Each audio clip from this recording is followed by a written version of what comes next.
Hi everyone, this is Aaron for Zollotech, and it's been a few months since the iPad Air came out, and I've been using it as my regular tablet ever since, and I've used it probably every day since it came out, and it's really been really a great tablet. But I do have a couple things I'd like to point out that I've just kind of gotten used to or put up with since starting to use it. Now you can see it has the smart cover on it, and it's really nice, but it just comes undone kind of easy. So it's not as nice as the last generation one. I actually have a third generation iPad here, and you can see that it's got the leather cover on it, and it's a really nice cover. This just seems to adhere a little bit better to the iPad. Now I do have a skin on the iPad, but I have a skin on this one as well, so they've both, have about the same amount of adhesion, but this one seems to pop off a little bit easier. Now, this iPad is incredibly thin, and obviously that's why they gave it the name iPad Air, but it also feels a little bit flimsy. It's incredible every time I pick it up how thin it is, but I can actually arc the whole tablet if I just twist a little bit. Now, normally you're not going to be doing that, but it's just something I noticed. The other thing I noticed here is the screen. Now, the screen is Gorilla Glass or super hard glass, but if I tap on it, it sounds hollow and plasticky. And other people I've handed it to also kind of get that feeling from it. If I compare it to the third generation iPad, which is the same basically as the fourth generation, it's just got a heavier duty feel to it. Now, that's good and bad. For some people, it's lighter because the new iPad's thinner and everything's thinner, it's lighter. But the old iPad has just a sense of durability to it. The new iPad feels a little bit like it could be more easily damaged, if that makes sense. So it's been a great tablet. The battery life's been fantastic. I get easily about 10 hours. Occasionally I'll get a little less. Sometimes I'll get a little more. It just depends how I'm using it. If I'm playing games, I'm going to get a little bit less usually.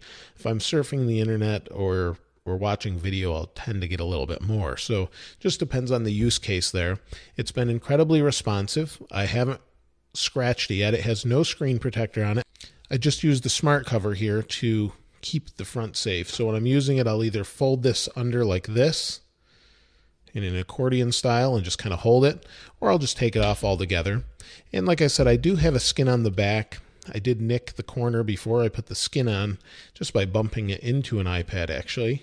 Just kind of tapped it into the corner of one of these. Didn't do anything to the iPad here, but actually nicked the corner here. So definitely something to note, I guess. It looks great. I really like it, and I enjoy using it. And I'm amazed how nice it is to hold. And it's kind of like holding a thin magazine in the hand. And I really enjoy using it because of that. Now, it is obviously a little bit limited in what you can do, but that's typical of the iPad. It's meant to be more of a consumption device, and it's really great for that. I get asked all the time if I'd recommend it for students in place of a laptop, and honestly, I'm going to be doing a different video series on that. I'm not really sure that I would recommend this in place of a laptop. It really depends on your use case, but that's something I'd like to hear from you guys below in the comments. If you could let me know if you use an iPad for school or work and maybe just use it by itself, or do you have a Mac or a PC or whatever you're using instead, because this just won't get the job done. I'm curious to hear what maybe you use it for or how you use it. So other than that, it's incredibly fast. It makes this third generation Retina feel very slow actually and sluggish. Due to iOS 7 though, this does crash a little bit, and I'm not sure exactly if that's bug. Well, I'm sure it's bugs in the software. I'm just not sure when it will be fixed 100%. So it's definitely something to note that you may want to wait a little bit if you need super stability, or maybe even if you have an old iPad on iOS 6. I tend to get the screen to reboot maybe every couple days. So I've never lost any data or anything, but it's just more of an annoyance than anything else. So let me know what you think in the comments below. Let me know your experience if you've used an iPad Air or maybe an iPad mini and thought the same thing. I'd love to hear what you have to say about it. If you haven't subscribed already, please subscribe. As always, thanks for watching. This is Aaron.